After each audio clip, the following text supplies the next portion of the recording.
Hello मित्रांनो, welcome to study revolution. आज आपण 5 जानेवारी 2022चा द हिंदू बघतोय आणि तोही आपल्या मातृभाषेतून म्हणजे मराठीमधून. पहिल्यांदा आपल्या लेक्चरचं स्वरूप सांगतो, पहिल्यांदा आपण न्यूज डिस्कस करतो आणि त्यानंतर जे काही महत्त्वाचे एडिटोरियल्स असतात ते आपण डिटेलमध्ये डिस्कस करण्याचा प्रयत्न करतो. चला तर मग स्टार्ट करूया. 5 जानेवारी 2022चा द हिंदू आपल्याला काय सांगतोय बघू. पहिल्या न्यूजपासून डिस्कस करण्यास सुरुवात करू. So let start. पहिली न्यूज आहे ती इकॉनॉमिकल विकर सेक्शन कोटाशी रिलेटेड न्यूज आहे आणि याच्या संबंधित सुप्रीम कोर्टाचं डिसिजन येणार होतं ते डिसिजन आज होणार आहे असं या न्यूजमध्ये सांगितलेलं आहे. याचा कालक्रम खऱ्या अर्थानं इथं दिलेला आपल्याला की इकॉनॉमिकल विकर सेक्शन का न्यूजमध्ये. तर पहिल्यांदा गव्हर्नमेंटनं एक नोटीस इश्यू केली होती आणि त्याच्यामध्ये 27% ऑदर बॅकवर्ड क्लासेसला तर रिझर्वेशन आहेच, त्याचबरोबर इकॉनॉमिकल विकर सेक्शनला 10% रिझर्वेशन ऑल इंडिया कोटामध्ये देण्यात आलं होतं. आणि वाद नेमका कुठून सुरू झाला तर त्याच्यामध्ये क्रायटेरिया जो ठरवला आहे, इन्कम मिनिमम म्हणजे मॅक्झिमम इन्कम 8 लाख असायला पाहिजे. 8 लाखापेक्षा जास्त इन्कम असणाऱ्यांना इकॉनॉमिकल विकर सेक्शनमध्ये ग्राह्य धरणार नाही असं त्या नोटीसमध्ये सांगितलं होतं. म्हणजे मॅक्झिमम इन्कम जे आहे इकॉनॉमिकल विकर सेक्शन या कोट्यामध्ये येण्यासाठी तुमचं 8 लाख किंवा 8 लाखापेक्षा कमी पाहिजे असा नियम सांगितला होता. मग त्याच्याशी रिलेटेड जी पिटिशन आहे त्याला चॅलेंज करणारी पिटिशन चारू माथुर यांनी सुप्रीम कोर्टामध्ये दाखल केली आणि त्यानंतर सुप्रीम कोर्टानं गव्हर्नमेंटला नोटीस इश्यू केली होती आणि ती नोटीस काय सांगत होती तर 8 लाख हा क्रायटेरिया जो तुम्ही दिला इकॉनॉमिकल विकर सेक्शन ठरवण्यासाठी, तो क्रायटेरिया कोणत्या बेसिसवर दिला आणि त्याचं एक रिव्हिजन तुमच्याकडून व्हावं आणि तशा प्रकारचं ॲफिडेव्हिट सुप्रीम कोर्टामध्ये दाखल करावं असं गव्हर्नमेंटला सुप्रीम कोर्टाने 21 ऑक्टोबरला सांगितलं होतं आणि 6 सप्टेंबरला एक नोटीस इश्यू केली होती गव्हर्नमेंटसाठी. मग ते जे ॲफिडेव्हिट आहे ते ॲफिडेव्हिट सुप्रीम कोर्टानं सांगत असताना हे सांगितलं की त्याच्यासाठी एक कमिटीसुद्धा फॉर्म केलेली आहे आणि ती कमिटी आता पुन्हा हे जे इकॉनॉमिकल विकर सेक्शनसाठी क्रायटेरिया केला आहे त्याचा अभ्यास करून फायनल रिपोर्ट देईल आणि तो फायनल रिपोर्ट 31 डिसेंबर रोजी सुप्रीम कोर्टामध्ये दाखल करण्यात आला आणि 8 लाखचा जो क्रायटेरिया आहे तो कोणत्या बेसिसवर दिला आणि तो कसा बरोबर आहे हे सांगणारं ॲफिडेव्हिट सुप्रीम कोर्टामध्ये दाखल केलं होतं आणि 31 डिसेंबरच्या द हिंदूमध्ये फ्रंट पेजलाच ही न्यूज होती, त्यावेळेसुद्धा आपण बघितलं होतं. मग आजचं जे डिसिजन घेणारी बेंच आहे ती 3 जजची बेंच असणार आहे, त्याला 3 जज स्पेशल बेंच म्हटलं गेलं आणि विशेष करून गव्हर्नमेंटनं विनंती केली होती सुप्रीम कोर्टाला की याच्यावरती जो डिसिजन येणार आहे तो लवकरात लवकर डिसिजन घेतला जावा, त्याच्यासाठी जे काय करता येईल ते लवकरात लवकर करावं अशा प्रकारची विनंती सुप्रीम कोर्टाला करण्यात आली होती आणि त्या विनंतीचा मान ठेवूनच सुप्रीम कोर्टानं अशा प्रकारची 3 जज स्पेशल बेंच फॉर्म केली. त्याच्यामध्ये लीड जज असणार आहे DY चंद्रचूड, हे लीड जज असणार आहेत आणि बाकी 2 जज जे आहेत ते सूर्यकांत हे एक आहेत आणि AS बोपन्ना हे एक आहेत. हे 3 जज जी बेंच आहे ती खऱ्या अर्थाने याच्यावरती सुनावणी करताना आपल्याला आज बघायला मिळणार आहे. मग आता याच्यामधून की पॉईंट आपल्याला पहिला घ्यायचा आहे की ही बेंच जी आहे त्यामध्ये DY चंद्रचूड आहेत, सूर्यकांत आहेत, AS बोपन्ना आहेत, यांच्याशी रिलेटेड म्हणजे ह्या जजमध्ये जज किती होते आणि ते कोणकोणते होते याची थोडीशी इन्फॉर्मेशन असू द्या. हा पहिला की पॉईंट आहे. दुसरा की पॉईंट आपला काय असू शकतो तर इकॉनॉमिकल विकर सेक्शनशी रिलेटेड सर्व काही इन्फॉर्मेशन आपण बघून ठेवायला पाहिजे. हे अगोदर पण ऑलरेडी मी सांगितलं तुम्हाला. इकॉनॉमिकल विकर सेक्शन नेमकं कशाला म्हणायचं, याच्याशी रिलेटेड कमिटीज कोणकोणत्या बसल्या होत्या महत्त्वाच्या, त्या कमिटीने काय काय त्यावेळेस रिकमेंडेशन केली गेली होती त्या कमिटीजकडून, ही सर्व इन्फॉर्मेशन आपल्याला इत्थंभूत माहिती असणं गरजेचं आहे. याच्यावरती कसाही क्वेश्चन विचारला जाऊ शकतो आणि त्याचबरोबर इकॉनॉमिकल विकर सेक्शन बघताय त्याचबरोबर न्यूजमध्ये आणखी काय तर ऑदर बॅकवर्ड क्लाससुद्धा न्यूजमध्ये. मग ते OBCशी रिलेटेड जी काही इन्फॉर्मेशन आहे जशी इकॉनॉमिकल विकर सेक्शनचा सखोल अभ्यास करणार आहे तसाच ऑदर बॅकवर्ड क्लासचा सुद्धा सखोल अभ्यास आपण करणं गरजेचं आहे. आणि एकंदरीत ही जी न्यूज आहे ती न्यायव्यवस्था दृष्टीतून एका केसच्या दृष्टीतून महत्त्वाचे आहे, म्हणजेच पॉलिटीच्या दृष्टीतून महत्त्वाचे आहे आणि पॉलिटी जो सब्जेक्ट दिला आहे आपल्याला तो GS सेकंडमध्ये दिला आहे. त्यामुळे ही जी न्यूज आहे ती GS सेकंडच्या दृष्टीतून महत्त्वाची आहे असं आपण या ठिकाणी समजू शकतो. बाकी इम्पॉर्टंट या न्यूजमध्ये असं काय नाही. पुढची न्यूज आहे ती होम मिनिस्ट्रीशी रिलेटेड आहे आणि होम मिनिस्टर जे अमित शहा आहे त्यांनी बैठक घेऊन हे जाहीर केलेलं आहे. म्हणजे त्याच्यामध्ये विशेष करून डिस्कशन काय झालं, जे डायरेक्टर जनरल ऑफ पोलीस आहे त्यांच्यासोबत इन्फॉर्मेशन शेअर करण्यासंदर्भात अमित शहानी बोलणी केलेली त्या मीटिंगच्या थ्रू या न्यूजमध्ये सांगितलं. मग याच्यामध्ये मल्टी एजन्सी सेंटरचा उल्लेख आला आहे. ही मल्टी एजन्सी सेंटर जे आहे ते 2001मध्ये कारगिल वॉर नंतर खऱ्या अर्थानं फॉर्म केलं गेलं होतं, जेणेकरून आपले जे विविध विभाग आहेत सुरक्षेशी रिलेटेड, मग त्याच्यामध्ये वेगवेगळ्या 28 ऑर्गनायझेशन वेगवेगळ्या प्रकारचे आहेत. त्याच्यामध्ये विशेष करून रॉ आहे, रिसर्च अँड ॲनालिसिस विंग ज्याला आपण म्हणतो, आर्म फोर्सेस आहेत, स्टेट पोलीस आहे आणि इतर काय सुरक्षेशी संबंधित जे काय विभाग आहेत त्या सर्वांनी एकत्र येऊन कुठंतरी इन्फॉर्मेशन शेअर करणं गरजेचं आहे आणि त्याच्यासाठी कॉमन प्लॅटफॉर्म असणं गरजेचं आहे. त्याच्यासाठी मल्टी एजन्सी सेंटर्सची स्थापना केली गेली होती आणि आत्ता त्या विभागांचं क्लॅरिफिकेशन झालं आहे की त्या सेंटरवरती जी काय स्पेशल इन्फॉर्मेशन असेल ती शेअर करता येईल आणि शेअर केली पाहिजे, अशा प्रकारचं डिस्कशन त्याच्यामध्ये झालेलं या न्यूजमध्ये सांगितलं आहे. मग आता याच्यामधून की पॉईंट आपल्याला काय घेऊ शकतो आपण, विशेष करून या प्लॅटफॉर्मवरती 28 वेगवेगळ्या प्रकारच्या ऑर्गनायझेशन आहेत आणि ज्या सेक्युअर साईट्स आहेत त्या 400 सेक्युअर साईट्स याला जोडल्या गेलेल्या या न्यूजमध्ये सांगितले. मग पहिला की पॉईंट आपल्याला मॅकविषयी इन्फॉर्मेशन असायला पाहिजे, मल्टी एजन्सी सेंटर काय आहे त्याच्याविषयी इन्फॉर्मेशन असायला पाहिजे आपल्याला, तो आपला पहिला की पॉईंट होऊ शकतोय. दुसरा की पॉईंट आपला काय होऊ शकतोय तर कारगिलचा उल्लेख आला इथं. मग कारगिल वॉरविषयीची जी काही इन्फॉर्मेशन आहे ती कारगिल वॉरविषयीची जे सर्व इन्फॉर्मेशन आपण व्यवस्थितरित्या काढून ठेवणं अत्यंत आवश्यक होऊन बसतं या न्यूजच्या अंतर्गत. कारगिल विषयीचं जी काही हिस्ट्री आहे, जे सर्व काही इन्फॉर्मेशन आहे ती व्यवस्थितरित्या आपण बघून ठेवणं अत्यंत आवश्यक असतं.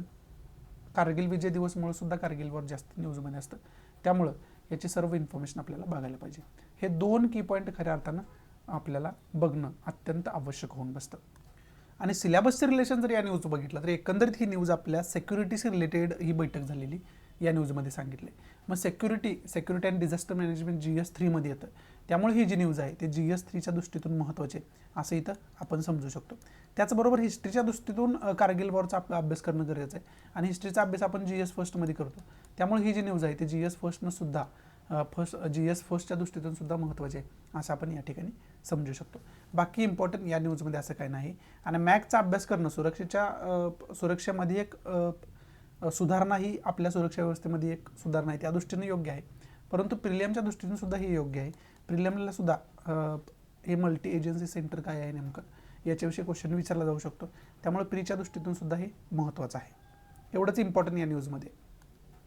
पुढची न्यूज आहे ती ओडिसा राज्याशी रिलेटेड आहे. आणि ओडिसामध्ये आता जे ग्रामपंचायत इलेक्शन्स जे होऊ घातलेले आहेत त्याच्यावरती ट्रायबल कम्युनिटी जी तिथली आहे तिथं ट्रायबल कम्युनिटी जवळजवळ 22.5% आसपास आहे. आणि एवढी ट्रायबल कम्युनिटी असताना सुद्धा त्यांना 30 जिल्ह्यांपैकी 23 जिल्ह्यांमध्ये त्यांना कोणत्याही प्रकारचं आरक्षण नाही. कशासाठी तर ब्लॉक पंचायत जे आहे आणि ग्रामपंचायत जे आहे, सरपंच वगैरे अशा पदांसाठी त्यांना 23 जिल्ह्यांमध्ये आरक्षण नाही. त्यातल्या 30 पैकी फक्त 7 जिल्ह्यांमध्ये काही प्रमाणात त्यांना आरक्षण दिलेलं आहे असं या न्यूजमध्ये सांगितलं. आणि त्याचाच विरोध करण्यासाठी येणाऱ्या पंचायत इलेक्शनवरती बायकॉट करण्याचं आणि ते इलेक्शन डिसरप्ट करण्याची जी भाषा आहे ती ट्रायबल कम्युनिटी करताना आपल्याला पाहावयास मिळते. तशा प्रकारची धमकी त्यांच्याकडून येत असताना या न्यूजमध्ये सांगितली आहे. मग आता याच्यामध्ये विशेष करून की पॉईंट पहिला काय निघू शकतो आपल्याला तर पंचायत इलेक्शनविषयी सर्व काही इन्फॉर्मेशन आपण काढून ठेवायला पाहिजे. त्याच्यामध्ये सरपंचाची निवड कशा पद्धतीने होत असते, एकंदरीत पंचायत इलेक्शन कशा पद्धतीने होत असते त्याची सर्व काही इन्फॉर्मेशन आपण व्यवस्थितरित्या अभ्यास करून ठेवणं अत्यंत आवश्यक आहे. आणि यांच्या मागण्या विशेष करून काय आहेत तर जो सरपंच पद आहे किंवा ब्लॉक चेअरपर्सनचं पद आहे अशा प्रकारच्या पदांसाठी त्यांना खूप कमी आरक्षण आहे, लोकसंख्या जास्त असून सुद्धा अशा प्रकारची त्यांची मागणी या न्यूजच्या अंतर्गत असलेली आपल्याला इथं बघायला मिळते. मग 30 डिस्ट्रिक्टपैकी फक्त 30 डिस्ट्रिक्ट्सपैकी 23 डिस्ट्रिक्ट्समध्ये त्यांना 23 जिल्ह्यांमध्ये त्यांना कोणत्याही प्रकारचं आरक्षण देण्यात आलेलं नाही असं सांगणारी ही न्यूज आहे. त्यामुळेच त्यांचा संताप होतोय हे सुद्धा आपण या न्यूजच्या अंतर्गत समजू शकतोय. मग त्याच्यामधून पंचायत इलेक्शनचा पहिला की पॉईंट आपण घेऊ शकतोय. दुसरा की पॉईंट आपल्याला घ्यायचा आहे ओडिसाचं जे काही लोकेशन आहे त्याची इन्फॉर्मेशन आपण काढून ठेवणं अत्यंत आवश्यक आहे. आणि ओडिसा या राज्याविषयी सर्व काही माहिती म्हणजे इंडस्ट्रियल सेक्टर कोणतं जास्त आहे तिथं, ॲग्रिकल्चरल सेक्टरमध्ये कोणतं महत्त्वाचं पीक घेतलं जातं किंवा कोणती महत्त्वाचे डोंगररांग असेल तर ते बघणं गरजेचं आहे, महत्त्वाचे रिव्हर कोणते आहेत त्या आपल्याला बघणं गरजेचं आहे. ह्या इत्तंभूत या सर्व अंगांनी ओडिसा किंवा एखाद्या स्टेटचा अभ्यास करणं गरजेचं असतं. तसाच ओडिसाचा सुद्धा आपण अभ्यास करून ठेवणं गरजेचं आहे या न्यूजच्या अंतर्गत. मग हे 2 की पॉईंट, पहिला जर की पॉईंट बघितला पंचायत इलेक्शनचा तर तो पॉलिटीच्या दृष्टीतून महत्त्वाचं आहे, म्हणजेच GS सेकंडच्या दृष्टीतून महत्त्वाचं आहे. त्यामुळे ही जी न्यूज आहे ती GS सेकंडच्या दृष्टीतून महत्त्वाची असं आपण या ठिकाणी समजू शकतोय.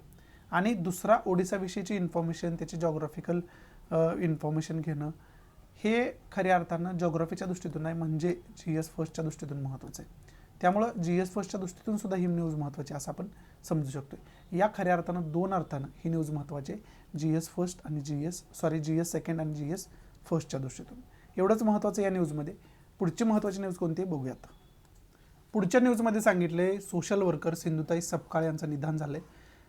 हार्ट हृदयविकाराच्या झटक्यानं त्यांचं निधन झालेलं आपल्याला पाहावयास मिळते. या न्यूजमध्ये हे सांगितले त्यांना विशेष करून ऑर्फन चिल्ड्रनच्या मदर म्हणजे अनाथांची आई म्हणून ओळखलं जात होतं. अनाथ मुलांसाठी खरं तर त्यांनी सोशल वर्क चालू केलं होतं. त्यांना पद्मश्री अवॉर्ड गेल्या वर्षीच प्रदान केला गेला आहे. 74व्या वर्षी त्यांचं निधन झालेलं या न्यूजच्या अंतर्गत आपल्याला सांगितलं आहे. त्यांचा जन्म नोव्हेंबर 14, 1948 रोजी वर्धा जिल्ह्यामध्ये महाराष्ट्रामध्ये झाला होता. त्यांना 3 अपत्य होती आणि त्यानंतर त्यांना घर सोडावं लागलं होतं.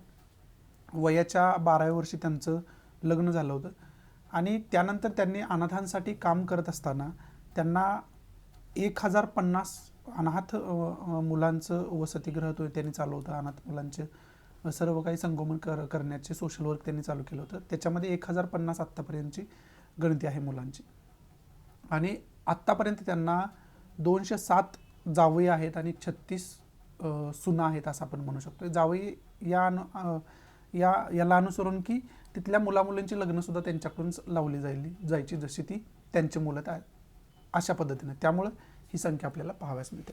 हे सांगणारी खरं तर न्यूज आहे. मग याच्यामधून एकच की पॉईंट निघतोय की या पर्सनॅलिटीविषयी सिंधुताई सपकाळ या पर्सनॅलिटीविषयी जी काही इन्फॉर्मेशन आपल्याला करता येते त्या सर्व इन्फॉर्मेशनचा आपण अभ्यास करून ठेवणं गरजेचं आहे. याच्यावरती कशाही पद्धतीने क्वेश्चन फॉर्म होऊ शकतो. त्यामुळे हे खऱ्या अर्थानं महत्त्वाचं होऊन बसतं. महाराष्ट्रातली खूप मन हे लावून टाकणारी घटना असं आपण म्हणू शकतोय. बाकी इम्पॉर्टंट याच्यामध्ये असं काही नाही. पुढची न्यूज आहे इंडिया श्रीलंका विषयीची. इंडिया श्रीलंका मिळून जो त्रिकोमली ऑइल टँक फार्म आहे तो भविष्यामध्ये डेव्हलप करताना आपल्याला पाहाव्यास मिळतात. सोबत कार्य करताना त्याच्यामध्ये आपल्याला पाहाव्यास मिळतात. त्याच्यामध्ये इंडियन कंपनी जे आहे ते इन्व्हेस्ट करतील. त्याच्यामध्ये पर्सेंटेजवरती मालकी हक्क असेल आणि त्याच्यामध्ये एक वेगळा रिलेशनशिप श्रीलंकेसोबत डेव्हलप होताना आपल्याला पाहाव्यास मिळतात. आता आपल्याला हा जो ऑइल टँक प्रोजेक्ट काय आहे त्याच्याविषयी इन्फॉर्मेशन घेणं हा पहिला की पॉईंट आपला, की तो नेमका प्रकार काय आहे, ऑइल टँक प्रोजेक्ट नेमकं काय आहे, त्यांना काय फायदे होतील याची इन्फॉर्मेशन आपण घ्यायला पाहिजे. हा पहिला की पॉईंट आहे. आणि दुसरा की पॉईंट काय तर इंटरनॅशनल रिलेशनच्या दृष्टीतून श्रीलंकेचे आणि इंडियाचे रिलेशनशिप कशा पद्धतीचे याची थोडीशी इन्फॉर्मेशन आपण व्यवस्थितरित्या काढून ठेवणं गरजेचं आहे. ते इंटरनॅशनल रिलेशनच्या दृष्टीतून महत्त्वाचं आहे, म्हणजे GS सेकंडच्या दृष्टीतून महत्त्वाचं आहे असं आपण म्हणू शकतो. आणि प्रिलियमच्या दृष्टीतून हा जो प्रोजेक्ट आहे त्याची इन्फॉर्मेशन काढली प्रिलियमच्या दृष्टीतून महत्त्वाचं आहे असं आपण म्हणू शकतो. म्हणजे एकंदरीत ही जी न्यूज आहे ती प्रिलियमच्या दृष्टीतून आणि GS सेकंडच्या दृष्टीतून महत्त्वाचे आहे असं आपण या ठिकाणी समजू शकतो. एवढंच इम्पॉर्टंट या न्यूजमध्ये. पुढची न्यूज कोणती बघूयात आपण. पुढची न्यूज आहे जो नवीन व्हेरियंट ओमायक्रॉन आहे तो डिटेक्ट करण्यासाठी इंडिजिनस बेसिसवरती आपण किट डेव्हलप केलं आहे. ते टाटा मेडिकल अँड डायग्नोस्टिक या संस्थेनं डेव्हलप केलं आहे. त्याचं नाव आहे ओमिश्युअर. याच्या अंतर्गत आपल्याला ओमायक्रॉनचा जो पॉझिटिव्हिटी आहे ती आपल्याला डिटेक्ट करता येणार आहे. त्याचबरोबर वर्ल्ड हेल्थ ऑर्गनायझेशननं सुद्धा अशा प्रकारची इन्फॉर्मेशन दिली होती की याच्यासाठी एक वेगळ्या किटची आपल्याला गरज आहे आणि तशा प्रकारचं किट आपण भारतामध्येच बनवलेलं या न्यूजमध्ये आपल्याला सांगितलं आहे. मग आता याच्यातून की पॉईंट आपल्याला विशेष करून काय घ्यायचं आणि याला इंडियन काउन्सिल ऑफ मेडिकल रिसर्चनं मान्यतासुद्धा दिलेली आपल्याला या न्यूजमध्ये सांगितलं आहे. मग आता याच्यातून की पॉईंट पहिला घ्यायचा आपल्याला की ओमायक्रॉन हा व्हेरियंट असेल किंवा कोविड-19चे जे व्हेरियंट आत्तापर्यंत सापडलेले जगामध्ये त्याचा एक चार्ट आपण व्यवस्थितरित्या बघून ठेवणं गरजेचं आहे. हा पहिला की पॉईंट आपला. दुसरा की पॉईंट आपला काय तर Indian council of medical research विषयीची सर्व इन्फॉर्मेशन आपल्याला बघून ठेवणं अत्यंत आवश्यक होऊन बसतं. हा दुसरा की पॉईंट आहे. तिसरा की पॉईंट आपला वर्ल्ड हेल्थ ऑर्गनायझेशनचा उल्लेखित आला आहे. मग वर्ल्ड हेल्थ ऑर्गनायझेशन विषयीची जी काही इन्फॉर्मेशन आहे ती व्यवस्थितरित्या आपण बघून ठेवणं गरजेचं आहे.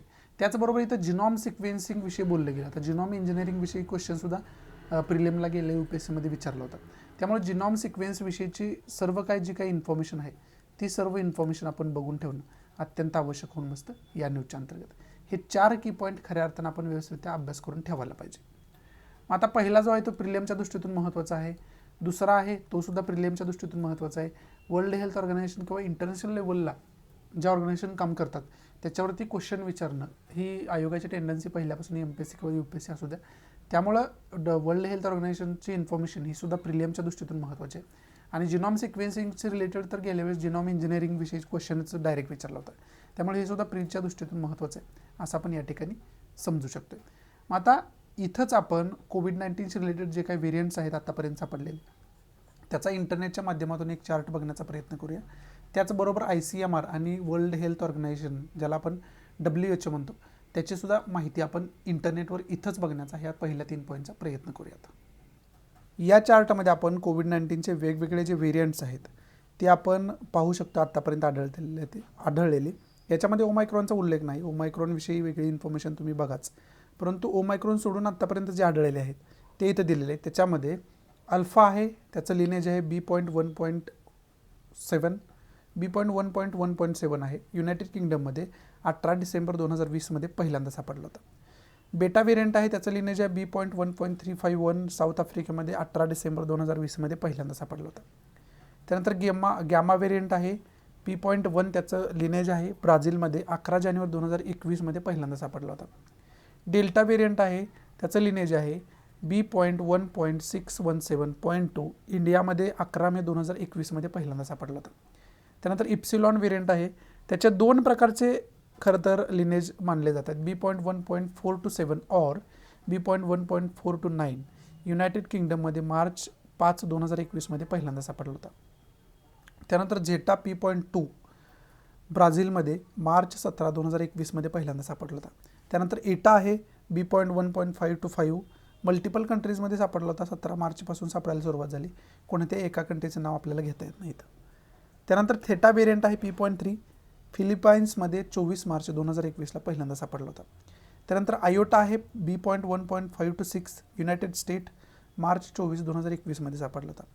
त्यानंतर कप्पा व्हेरियंट आहे B.1.617.1, इंडियामध्ये 4 एप्रिल 2021 पहिल्यांदा सापडला होता.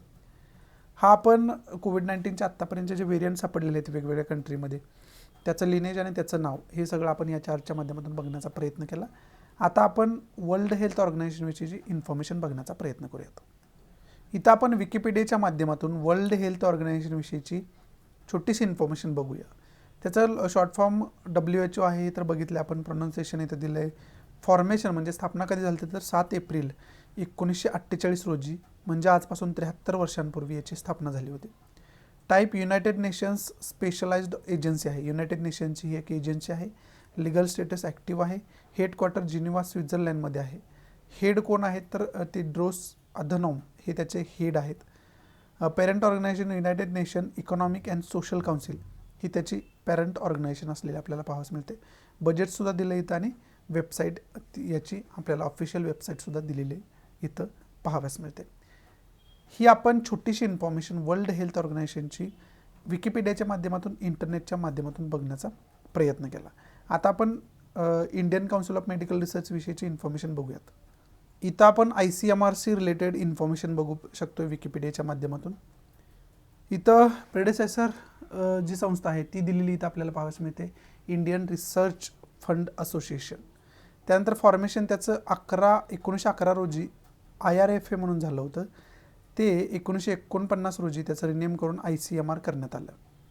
टाईप गव्हर्नमेंट ऑर्गनायझेशन ही आहे, सरकारी संस्था आहे. लिगल स्टेटस त्याचं काय आहे तर ॲक्टिव्ह आहे. हेडक्वार्टर्स त्याचं V. रामलिंगेश स्वामी भवन, PO बॉक्स नंबर 4911, म्हणजे न्यू दिल्लीमध्ये याचं लोकेशन असलेलं आपल्याला पाहावयास मिळतं. लोकेशन म्हणजे कंट्री वाईज बघितलं तरी इंडियामध्ये असणारे ऑब्वियस आहे. की पीपल्स महत्त्वाचे कोणकोणते आहेत तर बलराम भार्गव हे महत्त्वाचे पर्सनॅलिटी तिथं आहे. डायरेक्टर जनरल आहेत तिथले त्यामुळे ती पर्सनॅलिटी महत्त्वाची मानली जाते. पेरेंट ऑर्गनायझेशन विशेष करून काय तर ministry of health and family welfare याच्या अंतर्गत खऱ्या अर्थानं ही संस्था जी आहे ती काम करताना आपल्याला पाहावयास मिळते. त्याचं बजेट किती आहे हे सुद्धा इथं दिलेलं आपल्याला पाहावयास मिळते. आणि वेबसाईटसुद्धा ऑफिशियल जी काय आहे ती वेबसाईटसुद्धा दिलेली इथं पाहावयास मिळते. ही आपण छोटीशी इन्फॉर्मेशन विकिपीडियाच्या माध्यमातून ICMRची बघण्याचा प्रयत्न केला. पुढची न्यूज आहे ती गलवान व्हॅलीशी रिलेटेड न्यूज आहे. गलवान व्हॅलीमध्ये आपल्या सैनिकांनी तिरंगा फडकवून नवीन वर्षाचं जे आगमन आहे, नवीन वर्षाचं वेलकम केलेलं या न्यूजमध्ये सांगितले. नवीन वर्षाचं स्वागत केलेलं या न्यूजमध्ये सांगितले. नवीन वर्ष जे आहे तो दिवस आहे तो साजरा केला आहे तिथं त्यांनी, हे आपल्याला पाहाव्यास मिळते. आता याच्यामधून गलवान व्हॅली आणखी न्यूजमध्ये कशामुळे असते तर चायना जो वारंवार इलिगलरित्या घुसखोरी करण्याचा प्रयत्न करतो आणि आर्मी क्लॅश जे वारंवार होत असतात त्याच्यामुळे सुद्धा गलवान व्हॅली सारखं न्यूजमध्ये असतं. त्यामुळं पहिला की पॉईंट, लाईन ऑफ ॲक्च्युअल कंट्रोलचा जो मॅप आहे तो व्यवस्थितरित्या आपण बघून ठेवणं अत्यंत गरजेचं होऊन बसतं या न्यूजच्या अंतर्गत. हा पहिला की पॉईंट आपला. दुसरा की पॉईंट काय असू शकतो तर त्याच्यावरती मग काल आपण बघितलं की पँगाँग त्सो लेक जास्त न्यूजमध्ये होता, आता गलवान व्हॅली आहे. असे अनेक एरिया जे असतात ते लाईन ऑफ ॲक्च्युअल कंट्रोलचे एरिये, आसपासचे एरिया जास्त न्यूजमध्ये असतात इंडिया चायना कॉन्फ्लिक्टमुळे. त्यामुळे हा जो सगळा लाईन ऑफ ॲक्च्युअल कंट्रोलचा मॅप आहे तो व्यवस्थितरित्या बघणं हाच की पॉईंट या न्यूजमधून घेऊ शकतो आपण. आणि मॅप रिडिंगच्या अंतर्गत हे येतं, म्हणजे जॉग्राफीच्या अंतर्गत येतं. म्हणजे ही जी न्यूज आहे ते GS फर्स्टच्या दृष्टीतून महत्त्वाचे आहे असं आपण या ठिकाणी म्हणू शकतो. बाकी इम्पॉर्टंट याच्यामध्ये असं काही नाही. पुढची न्यूज आहे ती इंटरनॅशनल पेजला सुदानशी रिलेटेड आहे. सुदानमध्ये कालच आपण द हिंदूच्या वर्ल्ड पेजवरती, इंटरनॅशनल पेजवरती बघितलं होतं की सुदानचे जे प्राईम मिनिस्टर आहेत त्यांनी रिझाईन केलं आणि त्याच्या अगोदरसुद्धा प्रोटेस्ट खूप मोठ्या प्रमाणात चालू होते. त्यांनी रिझाईन केल्यानंतरसुद्धा मोठ्या प्रमाणात प्रोटेस्ट आपल्याला इथं पाहाव्यास मिळतात. आणि ते प्रोटेस्ट शमवण्यासाठी, हे विशेष करून प्रोटेस्ट मिलिटरीच्या विरोधात घोषणा देणाऱ्या लोकांचा प्रोटेस्ट होता आणि तो प्रोटेस्ट शमवण्यासाठी टिअर गॅस सोडावा लागलेला आहे, अश्रू धूर जो आहे तो सोडावा लागलेला आहे, ही जी गर्दी आहे ती पांगवण्यासाठी. हे सांगणारी खऱ्या अर्थाने ही न्यूज आहे. मग याच्याशी रिलेटेड इन्फॉर्मेशन म्हणजे पहिला की पण आपल्याला हा घ्यायचा आहे की सुदानचं वर्ल्ड मॅपवरती लोकेशन व्यवस्थितरित्या आपण बघून ठेवणं अत्यंत गरजेचं होऊन बसतं. ते लेक्चरच्या शेवटी आपण व्यवस्थितरित्या बघून घेऊयाच. हा पहिला की पॉईंट आहे.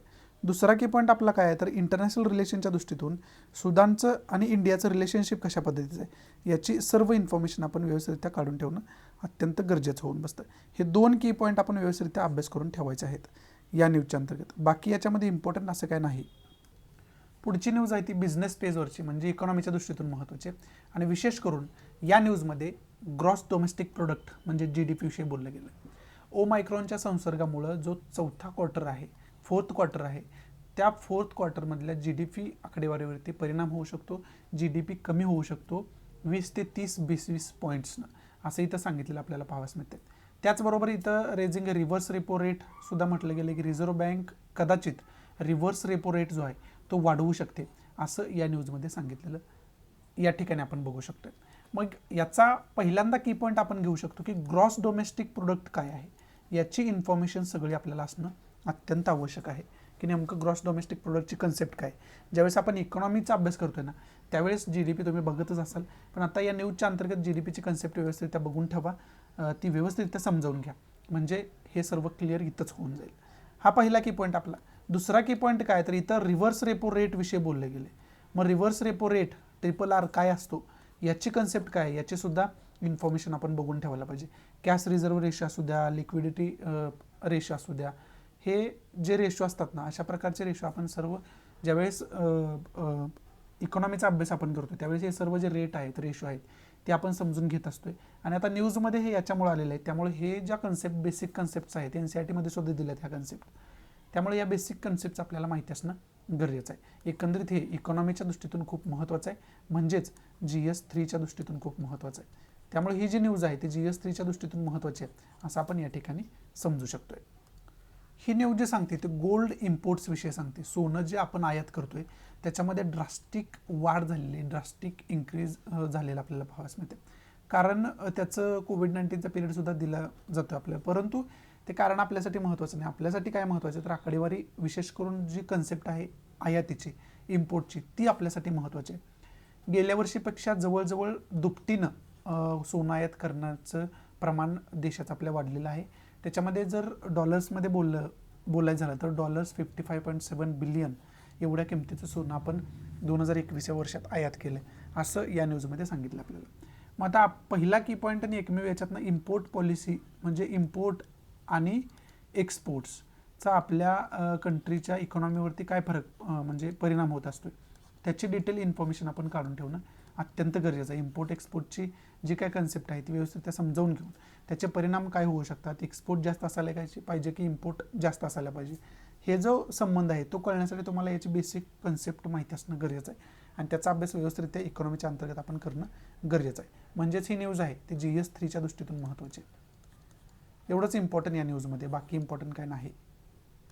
पुढची न्यूज आहे ती टेक्स्टाईल इंडस्ट्रीशी रिलेटेड न्यूज आहे. आता टेक्स्टाईल इंडस्ट्री म्हणजे कापड उद्योगाला जो कच्चा माल असतो, तो कच्चा माल कोणता असतो, रॉ मटेरियल त्याचं कोणतं असतं, तर कापूस असतो. आणि यावेळेस कापसाच्या किमती ज्या आहेत त्या खूप वाढलेल्या पाहाव्यास मिळत आहेत.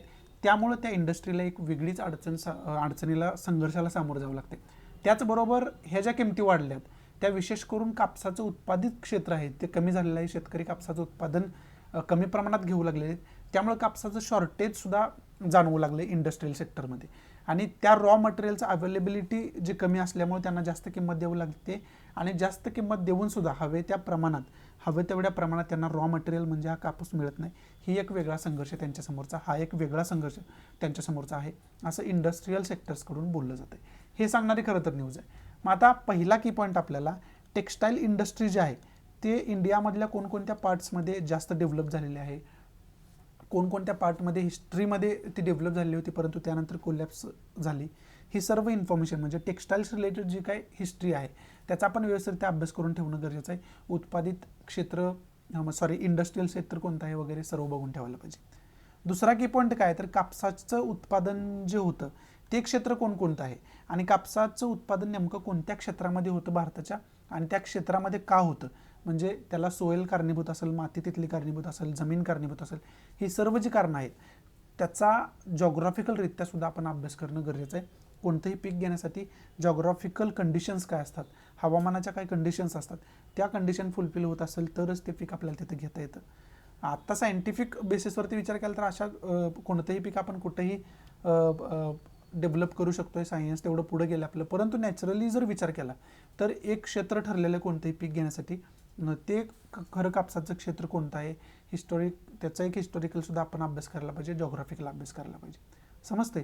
आणि अशा दृष्टीतून हे 2 की पॉईंट आपण या न्यूजमधून अभ्यास करून ठेवणं गरजेचं आहे. आणि मग ही न्यूज विशेष करून इकॉनॉमीच्या दृष्टीतून तर महत्त्वाची आहे. टेक्स्टाईल इंडस्ट्रीचा बोललं गेलं इथं, टेक्स्टाईल इंडस्ट्रीच्या दृष्टीतून ही महत्त्वाचीच आहे.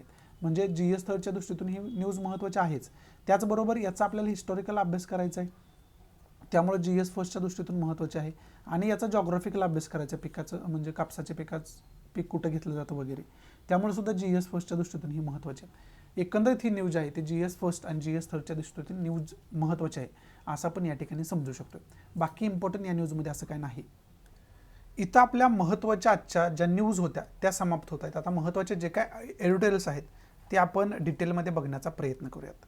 So let start. आपलं जे पहिलं एडिटोरियल आहे ते विशेष करून NGOशी रिलेटेड आहे. नवीन जो ॲक्ट आला आहे NGOशी रिलेटेड, तो नवीन ॲक्ट जो आला आहे तो फॉरेन कॉन्ट्रीब्युशन रेग्युलेशन ॲक्ट, जो 2010मध्ये ॲक्ट पास केला गेला होता, त्याचा अमेंडमेंट होऊन 2020मध्ये नवीन ॲक्ट पास केला गेला. म्हणजे तोच ॲक्ट अमेंडेड केला गेला, दुरुस्ती केली गेली त्याच्यामध्ये. आणि तेव्हापासून जो फॉरेन कॉन्ट्रीब्युशन ॲक्ट आहे तो जास्त न्यूजमध्ये आहे.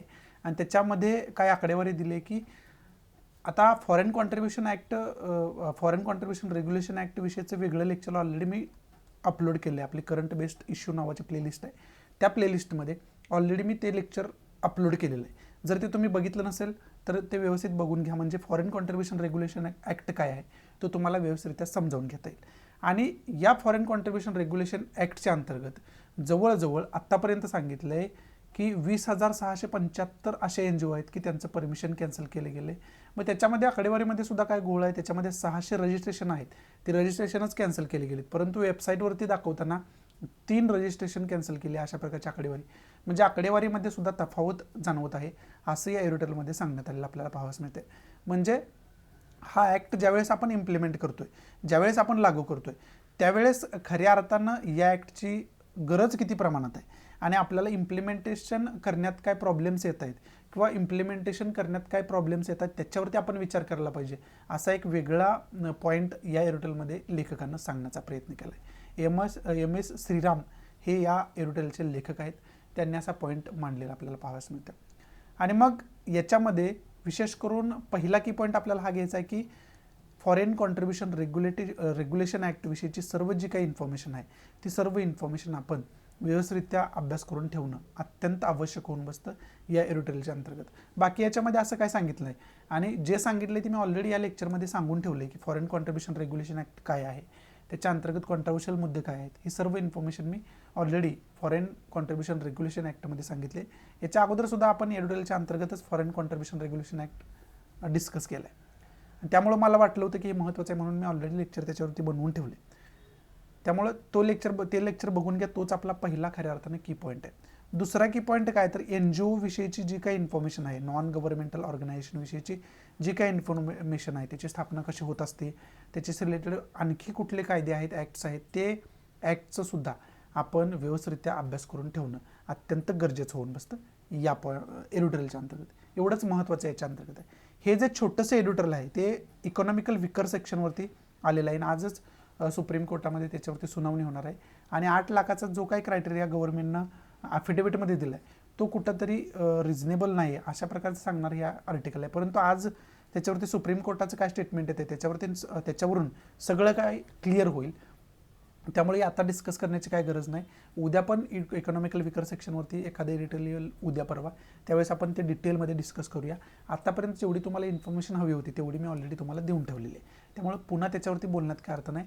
आज याचा फायनल निकाल लागणार आहे. त्यानंतर याच्यावरती सगळी माहिती देणारं एडिटोरियल डिटेलमध्ये येईल. त्यावेळेस आपण डिटेलमध्ये त्याचे डिस्कशन करूया. आणि इकॉनॉमिकल विकर सेक्शनशी रिलेटेड या मुद्द्याशी रिलेटेड जे काय की पॉईंट बघायचे आहेत ते ऑलरेडी तुम्हाला मी सांगून ठेवलेले आहेत. त्यामुळं ते पुन्हा आपल्याला सांगण्यात काय अर्थ नाही आहे. पुढचं जे 2 एडिटोरियल आहेत ते विशेष करून हे जे एडिटोरियल आहे ते सुदान विषयीचे एडिटोरियल आहे. मग सुदानशी रिलेटेड फ्रंट पेजलाच आपण डिस्कशन केले की सुदान विषयीचे की पॉईंट आपल्याला काय काय बघायचे आहेत ते.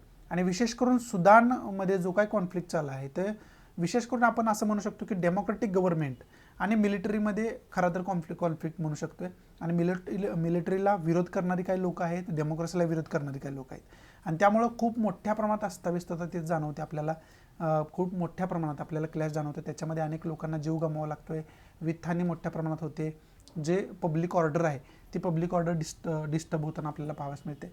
आणि ते कुठंतरी त्या गव्हर्नमेंटनं लवकरात लवकर कंट्रोल करायला पाहिजे असं या एडिटोरियलमध्ये सांगितलं आहे. बाकी तिथलं जे काही पॉलिटिक्स आहे ते डिस्कस केले जे की आपल्याला डिस्कस करण्यात काही पॉईंट नाही आहे. बाकी याच्याशी रिलेटेड काय की पॉईंट बघायचे ते ऑलरेडी मी तुम्हाला सांगितलं आहे. इथं ब्लिंकन जे युनायटेड स्टेटचे सेक्रेटरी आहेत ते जे ब्लिंकन यांच्या पॉलिसीविषयी इथं बोललं गेलं. आणि विशेष करून USA पॉलिसीविषयीचे इथं इन्फॉर्मेशन या एडिटोरियलच्या अंतर्गत दिलेलं आपल्याला पाहावयास मिळते. मग आता हे जर आपल्याला समजून घ्यायचं असेल तर विशेष करून इथं साऊथ ईस्ट एशियन कंट्रीज विषयीचे जे काही दृष्टिकोन आहे USAचा तो समजावून सांगण्याचा प्रयत्न केला आहे. मग ते मॅपच्या माध्यमातून आपण समजावून घेऊ म्हणजे तुम्हाला चांगल्या पद्धतीनं ते व्यवस्थितरित्या समजून घेता येईल. इथं आपण गुगल मॅपच्या माध्यमातून हा वर्ल्ड मॅप बघू शकतो. आणि त्याच्यामध्ये विशेष करून इथं आपल्याला डिटेलमध्ये कोणाविषयी बोलायचं आहे तर विशेष करून आपल्याला USA विषयी बोलायचं आहे. USAची पॉलिसी एशियन कंट्रीज विषयीची कशा पद्धतीची असते ते आपण समजावून घेण्याचा प्रयत्न करूयात. आता एशियन कंट्रीचा जर आपण भाग बघितला तर एशियन कंट्रीचा जो भाग आहे तो आपल्याला हा भाग असलेला पाहावयास मिळतो. या ज्या कंट्री आहेत ते एशियन कंट्रीज आपण या एरियातल्या कंट्रीजना असं म्हणू शकतो. ही सेंट्रल एशिया वगैरे आहे. ही सर्व इन्फॉर्मेशन आपल्याला मॅपच्या माध्यमातून असायलाच पाहिजे. परंतु इथं याच एशियन कंट्रीजबद्दलचा काही रवैया USAचा आहे तो खऱ्या अर्थानं याच्यामध्ये सांगण्याचा प्रयत्न केला आहे. तो आपण व्यवस्थितरित्या बघण्याचा प्रयत्न करूया. विशेष करून पहिल्यांदा लोकेशन बघूया USAचं कशा पद्धतीचं. इंडियापासून इथं USA आपल्याला पाहावयास मिळतोय आणि इंडियापासून USAचं लोकेशन बघितलं तर इथं आपल्याला इंडिया पाहावयास मिळतं. आणि याच USAची पॉलिसी इंडियाबद्दल सुद्धा काय आहे हे सुद्धा आपल्याला लक्षात घेणं गरजेचं आहे. हे कालच्या एडिटोरियलमध्ये सुद्धा आपण डिटेलमध्ये डिस्कस केलं होतं. मग आता पहिल्यांदा इंडियासोबतचा रवैया जो आहे युनायटेड स्टेट्सचा तो अनेक एरियामध्ये पॉझिटिव्ह असलेला आपल्याला पाहावयास मिळतो. पण काही एरियांमध्ये निगेटिव्ह सुद्धा असलेला आपल्याला पाहावयास मिळतो. म्हणजे इंडियामध्ये किती प्रमाणात बेकारी आहे, क्राईम रेट इंडियाचा कशा पद्धतीचा आहे, महिलांचं सिच्युएशन इंडियामध्ये काय आहे याच्यावरती USA बेस्ड ज्या ऑर्गनायझेशन आहेत त्या वारंवार निगेटिव्ह आकडेवारी देताना आपल्याला पाहावयास मिळतात. जे की इंडियामध्ये पॉझिटिव्ह प्रत्येक कंट्रीमध्ये पॉझिटिव्ह आणि निगेटिव्ह पॉईंट असतातच. परंतु जशा पद्धतीनं तुम्ही निगेटिव्ह पॉईंटवरती विचार करता इंडियातल्या तशा पद्धतीनं पॉझिटिव्ह पॉईंटवरती सुद्धा विचार करायला पाहिजे असं कुठंतरी कालच्या एडिटोरियलमध्ये आपण बघितलं होतं. आणि तसाच तर आजच्या एडिटोरियलमध्ये सुद्धा आपल्याला पाहावयास मिळते. आणि विशेष करून जे ब्लिंकन आहेत सेक्रेटरी USAचे त्यांचा जो दृष्टिकोन आहे तो विशेष करून कसा असणार आहे जसा USAचा आहे तसाच असणार आहे. कारण ते USAचेच ऑफिशियल्स आहेत आणि त्याच्याविषयीच त्यांच्या एका पॉलिसीविषयीच इथं बोललं जाते, परंतु आपल्याला एकंदरीत USA पॉलिसीविषयी बोलणं गरजेचं आहे, तर आपण व्यवस्थितरित्या समजावून घेऊ शकतो USA दृष्टिकोन. आणि हा USA निगेटिव्ह पॉईंट सांगण्याचा दृष्टिकोन इंडियाबद्दलच नाही, तर इंडियाच्या शेजारील ज्या काही कंट्री आहेत, एशियन कंट्रीज आहेत, त्यांच्याविषयी सुद्धा तसाच त्यांचा दृष्टिकोन असतो. पण त्याच तुलनेत USA जर बघितलं तर USA जे ब्लॅक अमेरिकन आहेत त्यांच्यावरती जो अन्याय होतोय त्याच्या आकडेवारीचा सुद्धा USAने विचार करायला पाहिजे. असा एक वेगळा पॉईंट आपल्याला लक्षात घेणं गरजेचं आहे. म्हणजे आपण ज्यावेळेस दुसऱ्याकडे एक बोट दाखवतो त्यावेळेस आपल्याकडे 4 बोट असतात, हे USAने कधी विसरायला नाही पाहिजे, असं आपण या ठिकाणी म्हणू शकतो. त्याचबरोबर त्यानंतर अफगाणिस्तानशी रिलेटेड मुद्दा घ्यायचा झाला तर अफगाणिस्तानमध्ये USA त्यांना प्रोटेक्शन देत होतं, परंतु USAने अचानक तिथून प्रोटेक्शन काढून घेतलं आणि अफगाणिस्तानच्या जनतेला त्यांच्या नशिबावर सोडलं असं आपण म्हणू शकतो. आणि त्याच्यानंतरच खऱ्या अर्थानं तालिबाननं तिथं सत्ता हस्तगत केली. मग तालिबानची सत्ता तिथं आल्यानंतर येत असताना जे काही ह्युमन राईटचं व्हायोलेशन झालं, जे काही अनेक लोकांना स्वतःचा जीव गमवावा लागला, मग USA जर ते सोडून गेलं नसतं, तो जीव वाचला असता, ह्युमन राईटचं व्हायोलेशन झालं नसतं, हा सुद्धा USAने विचार करायला पाहिजे असं आपण म्हणू शकतो. परंतु अफगाणिस्तानशी रिलेटेड त्यांनी काय विचार केला की अफगाणिस्तानमध्ये जो काय पैसा गुंतवतो, जो काय आमची शक्ती गुंतवते, ते आम्ही आमच्या देशासाठी वापर करणार, तो अफगाणिस्तानसाठी का करायचा, अशा पद्धतीचा दृष्टिकोन त्यांनी डोनाल्ड ट्रम्प गव्हर्नमेंटमध्ये ॲक्सेप्ट केला होता आणि तो जो बायडन यांनी कंटिन्यू केलेला या आपण सिच्युएशनमध्ये म्हणू शकतो. मग तिथं आता अफगाणिस्तानमध्ये सिच्युएशन काय चालू आहे तर तिथं तालिबानची सत्ता प्रस्थापित झाली.